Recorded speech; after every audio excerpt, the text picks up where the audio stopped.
Hey there, welcome to the Jeff and Heidi Show, where you're going to have the opportunity to listen to and learn from everyday entrepreneurs. Welcome, excited to have everyone here on the Jeff and Heidi Show today, and want to welcome Tori Gordon joining us today. Welcome, Tori. Thanks so much for having me, guys. I'm happy to be here. All right, so Tori and I, we actually haven't met in person, but we got to know each other through social media, and I've followed her journey of what she's going to talk about over the next little bit. And I just thought she's such a great role model and great person to have on this show that I wanted to have an opportunity to interview her and let her tell her story. So I'm just going to read her bio and then we'll go from there. So Tori Gordon is an entrepreneur, keynote speaker, podcast host, and master transformation coach who is committed to guiding people and organizations to their highest potential. She spent 6 years fitting with the societal norms and climbing the corporate ladder before leaving good for great and following her passion and to empower others to find their path, heal their past, and create the life they love. After being inspired by the unexpected loss of her sister and mother to cancer and years of transformational experiences, she realized her journey was indeed her destination. As founder and CEO of professional coaching agency Coachable LLC, Tori's mission is to guide and facilitate clients' authentic emergence as they learn radical self-acceptance and uncover their own inner power so that they can step out of the box they've been limited by and embrace new standards for living. And that is awesome. So Tori, tell us a little bit about yourself rather than me just reading that. Tell us something about yourself, how you got to where you are, and go ahead. Yeah, well, thanks again to your audience and to you guys for giving me this platform and opportunity to speak. For me, I grew up in Alabama in Tuscaloosa to, two parents that were incredible educators. Having information and knowledge and education was huge in our home, and I was taught from a really early age how to be resourceful and independent in that way. If it was something I wanted to know, I could go figure it out, and there was information available to me, whether that was online or in the library or wherever, and I was encouraged to go get curious and figure it out. Even though my parents had a lot of the answers and they could have told me, they helped encourage me to be kind of that seeker from a really early age. Um, and as it kind of says in my bio, I, for a lot of my life, kind of played it really safe. I did what most people think they should do in terms of chasing some American dream, which is to climb a corporate ladder, to get a house, to get married, to have the kids, to do all the things. And I had this list that was really long and had, dates for when I wanted to accomplish these things by. And, you know, that I think something I teach now, it's really important to know what it is that you really want in life. And it's great to have goals and to have intentions behind what you're pursuing, right? Like, you need to know where you're headed. And I knew where I was headed, but when I really look back on it now, and because of some of the things that I went through and I experienced, I realized I was trying to achieve someone else's version of success, honestly. And because I did a lot of the things. I was hired on as head of performance management and sales education for a company that was the largest in our space in legal services. I ran that for about 150 people in 5 countries, the youngest manager by far. I had found myself in opportunities and situations that, I really wasn't qualified for. I really was just, had a mentality of why not? Let me try it. And the worst they can do is tell me no. And so I had that tenacity, but I was pursuing things I didn't care about to the extent, like, it wasn't very meaningful work to me.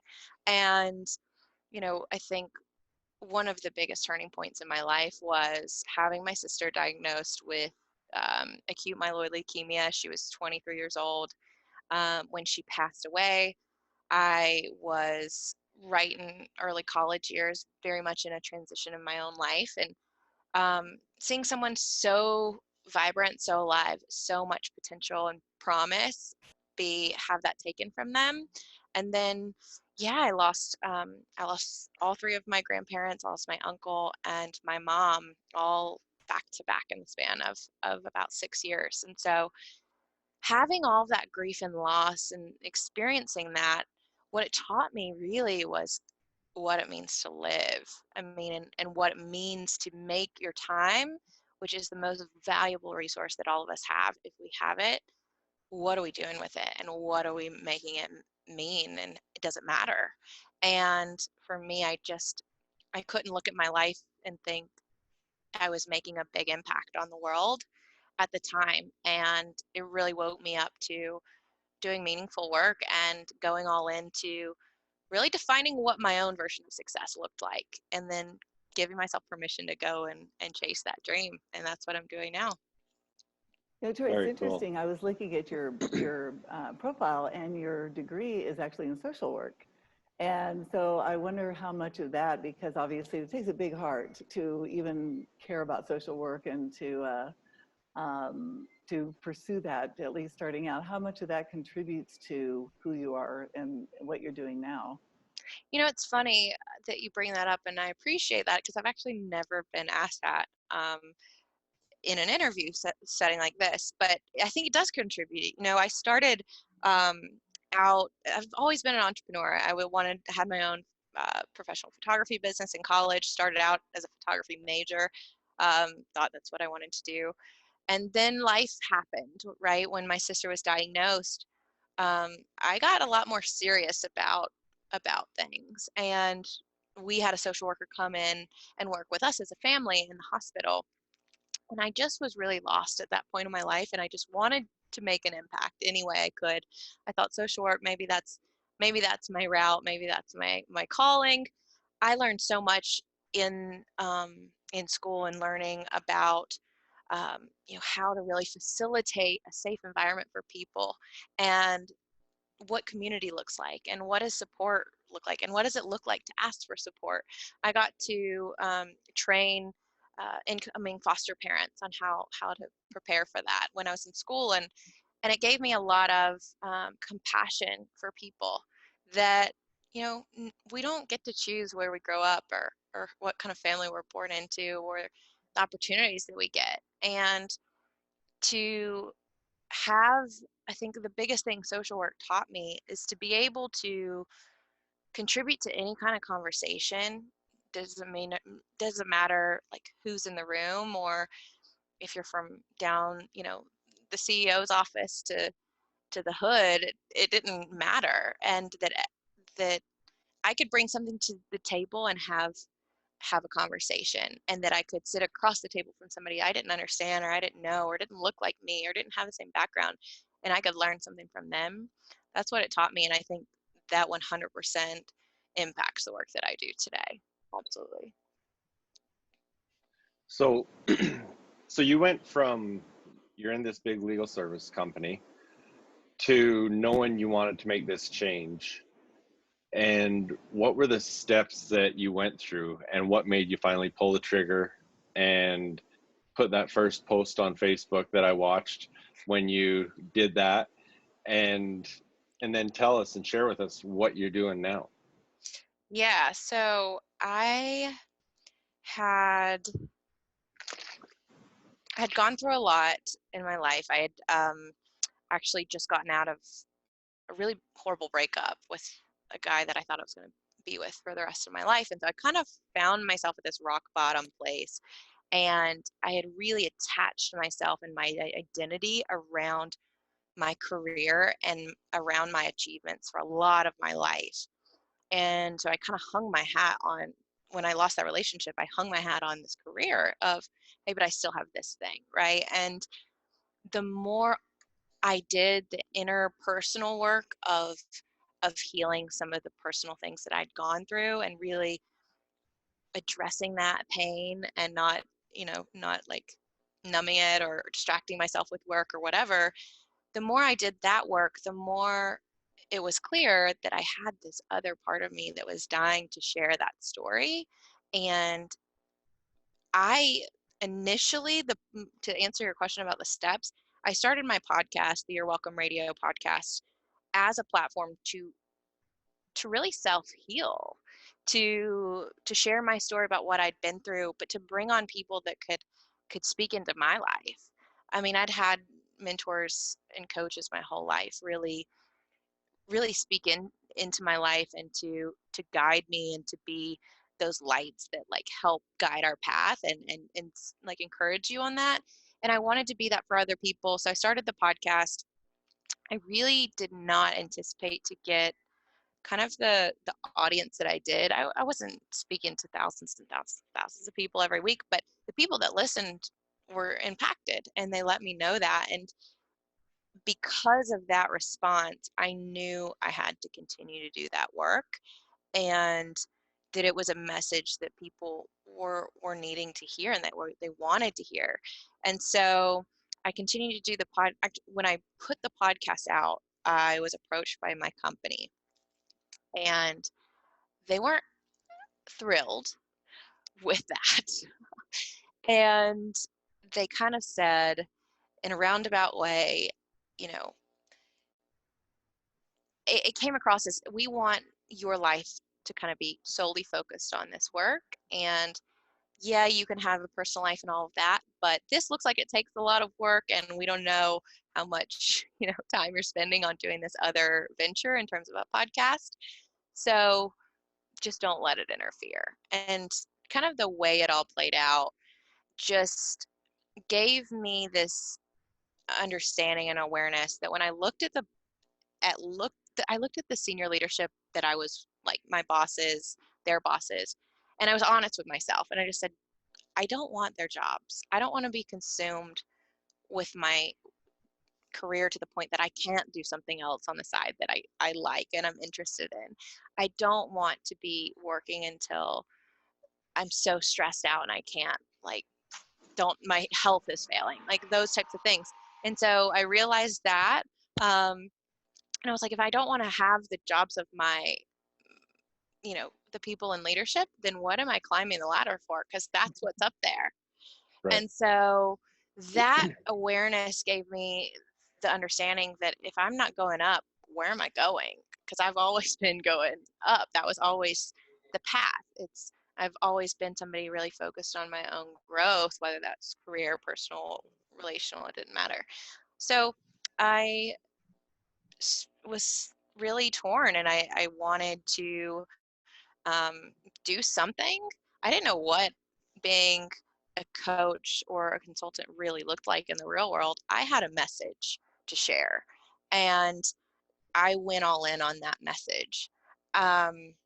And the next step was doing something pretty radical most people would not advise you to do, which is I left my corporate job. I actually went on a retreat, a personal kind of wellness healing retreat, knowing I wanted to make this switch and pivot.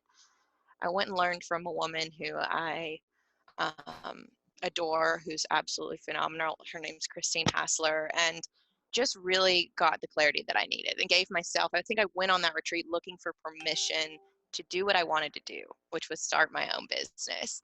And I gave that to myself. A couple of weeks later, I resigned, and I didn't have a business. I didn't have clients. I didn't have programs. I had a dream, and I had a determination that I was going to figure it out. And then that's what I've been building since. So now I'm a personal coach, mindset performance coach for one-on-one highly motivated people. And then I also do corporate consulting as well. And so kind of my business is changing and transforming, evolving as I do.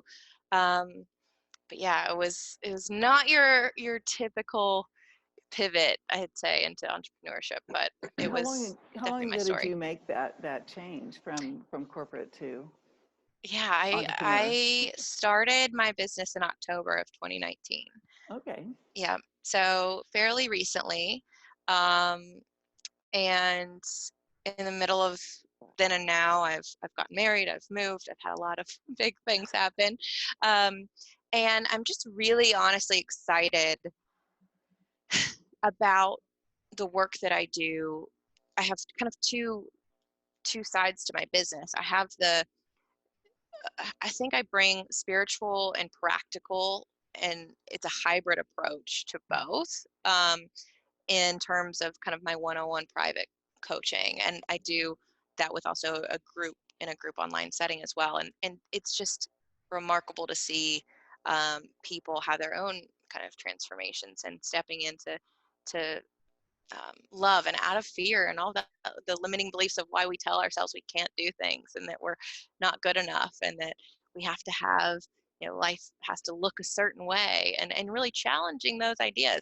And then there's the other side of my business, which um, really came from the network that I had at corporate, which they just listened to the podcast and said, hey, I like your message and I want you to, let's figure out a way to work together, because I think what you're talking about is powerful and can impact our teams. And so now I'm being brought in as a consultant to law firms to bridge generational gaps, to bring transparency and humanness and vulnerability into the workplace, to talk about things that aren't necessarily talked about all the time, which is, why do you do what you do?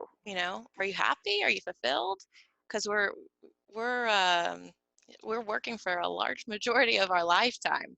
So I can only imagine, I'm so envious of the people that started in one career and knew it from the beginning that that's what they wanted to do. But for me, as multi-passionate person, I've had those ebbs and flows, which is entrepreneurship, is where I ended up. But I help people to consider questions they don't typically ask themselves, so that they can have a greater understanding of what it is that they want in life and how they can get that.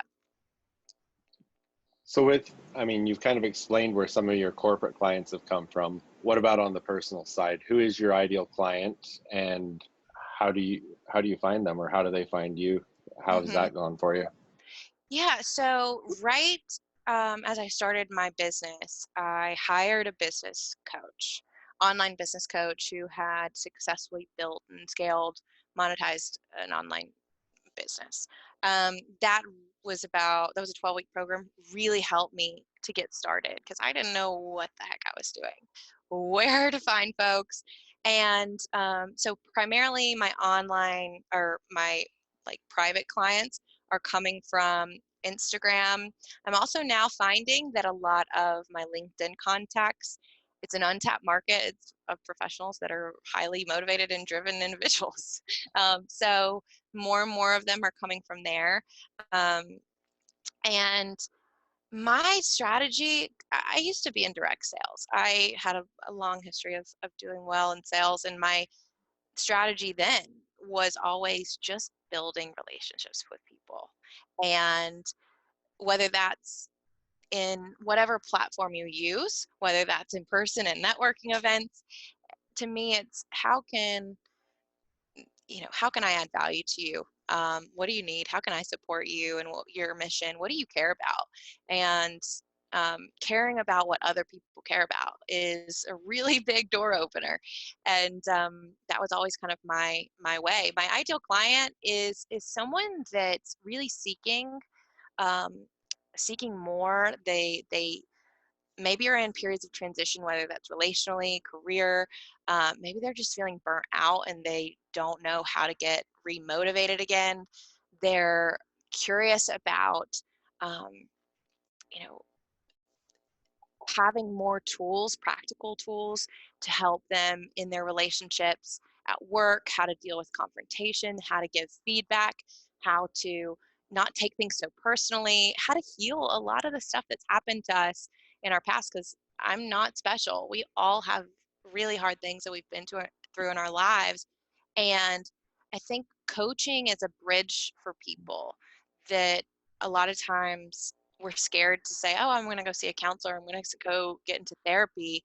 And some folks just feel a little bit more comfortable saying, I'm going to get a coach. And that feels a little bit more positive. And I, as much as I'm there, like as that cheerleader for them in whatever it is that they want to pursue in their life, I'm not here to give you like a plan of, hey, go do X, Y, and Z. I'm here to point you back to yourself, because I believe that everybody has like the answers that they're looking for by asking for advice from anyone else. Really, they have those within themselves. And so, yeah, I'm just looking for people that are really ready to take their own development seriously and do some of that deeper work of asking some of those tougher questions that we don't think about all the time.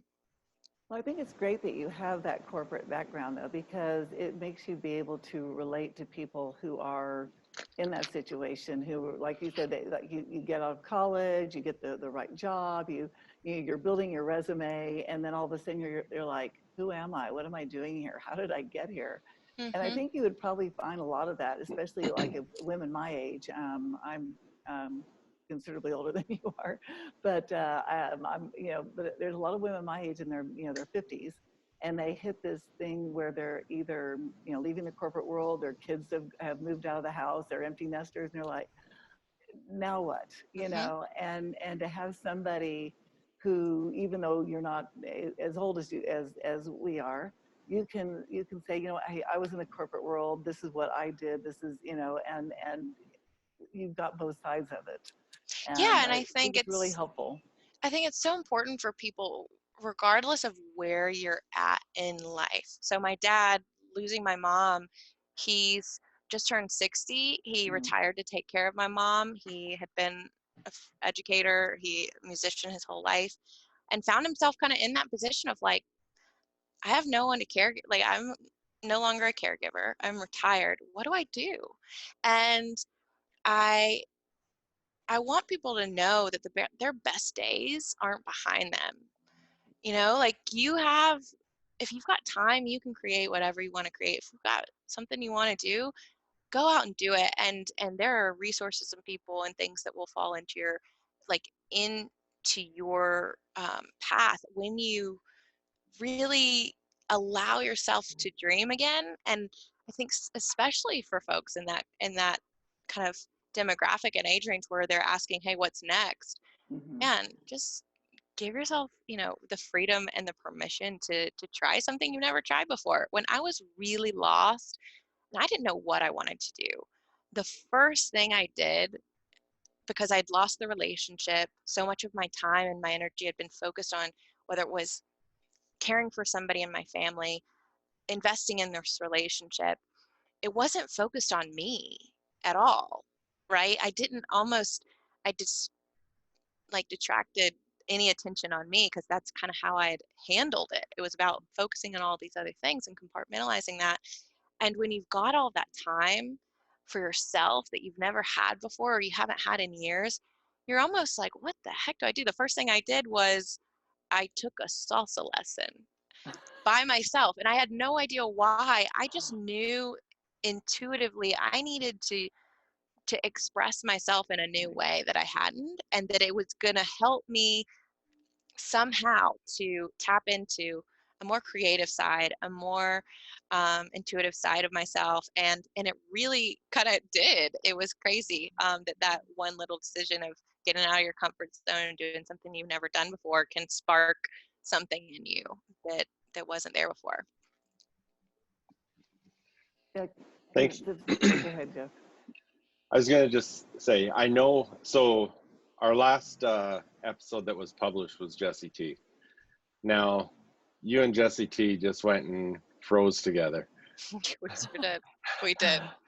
Tell us about that and what you got from that experience. Yeah, so I think that's just the power of social media, right? Jesse and I met on LinkedIn. We connected over a podcast similar, and he's just such a great guy. So the fact that you guys had him on is awesome.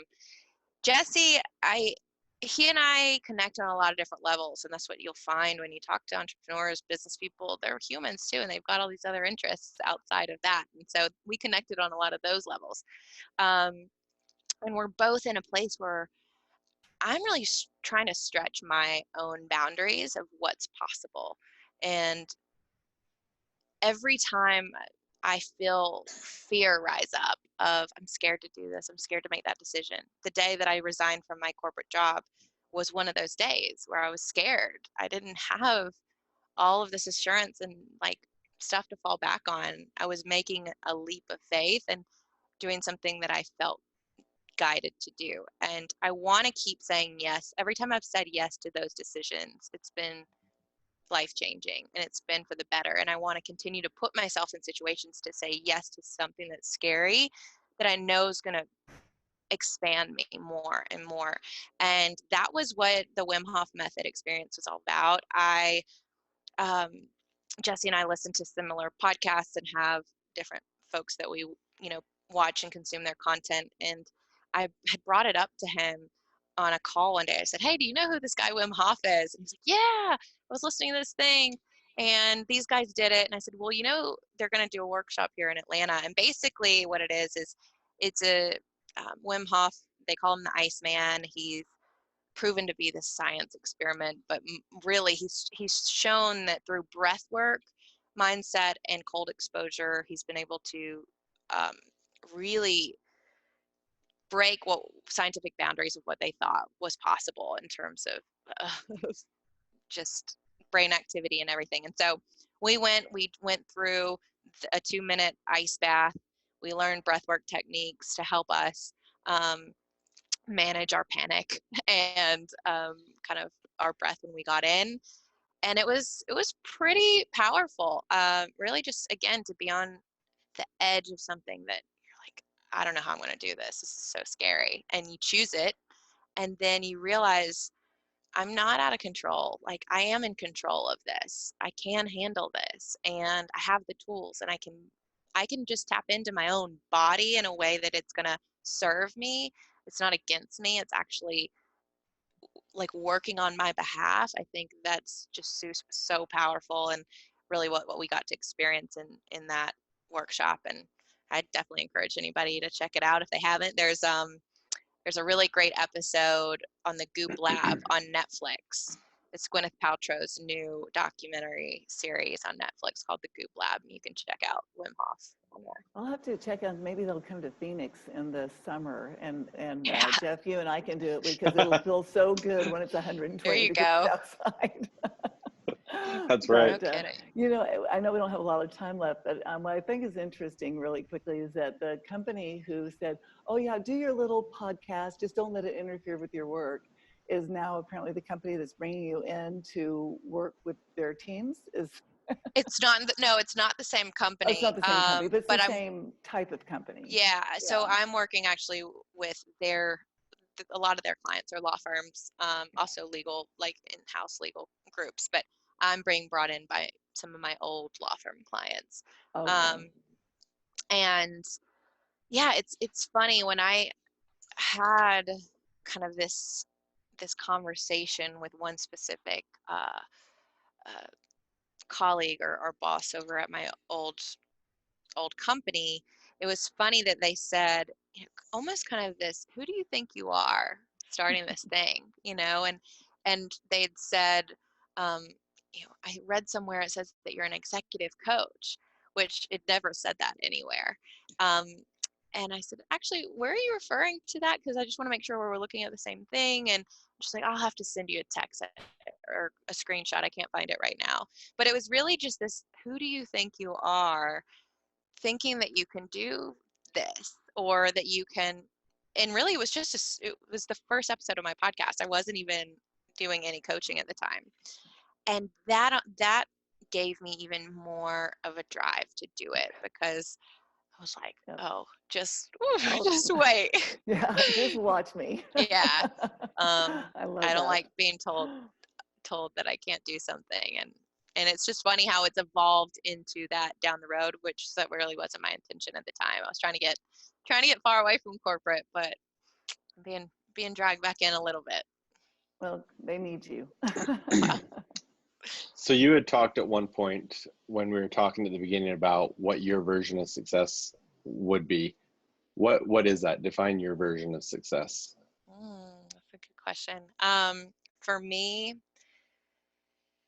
success looks like waking up every day with the freedom to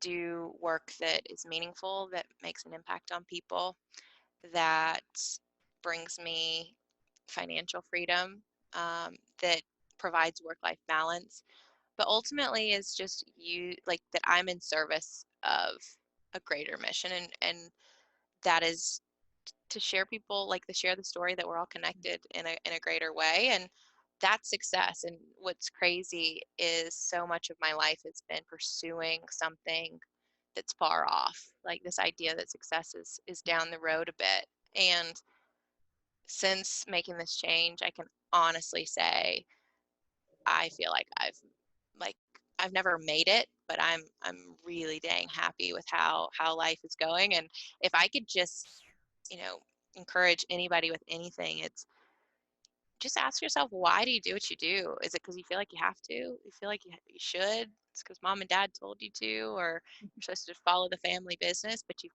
got something else in mind? Like, give yourself the space to ask that question and define it for yourself, because I think many, many, many of us know that working with super successful, ultra rich folks, like money doesn't buy you happiness and doesn't buy you fulfillment.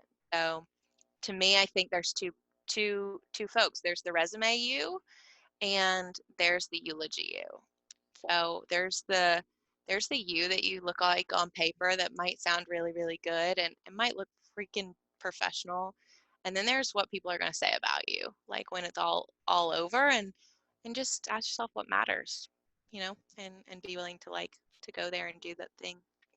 Yeah, I saw a coach one time, I can't remember who it was, but he was like, what do you want on your tombstone?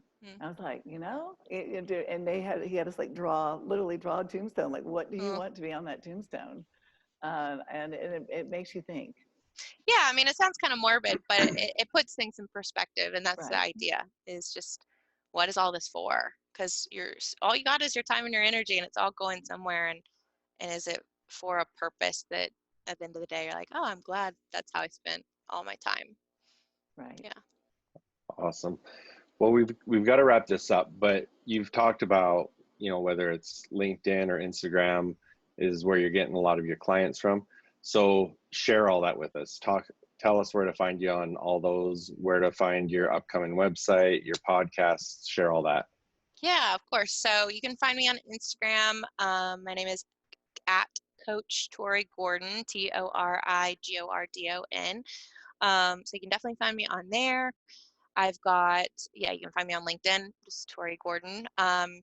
I will have my website launching in March, which is torigordon.com. And then, please check out the podcast. It's called You're Welcome Radio. You can find it on Apple Podcasts, Spotify, really anywhere that you listen, and get your podcast content.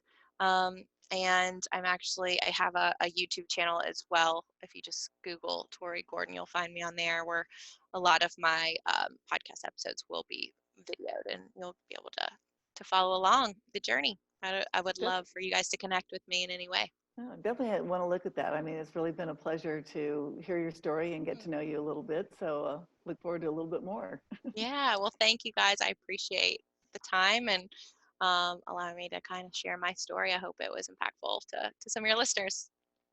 Absolutely. Thanks, Definitely. Tori. Appreciate you taking the time, and it was great talking with you. Of course. Yeah, you too. Thanks, guys. Have a fabulous All right. day.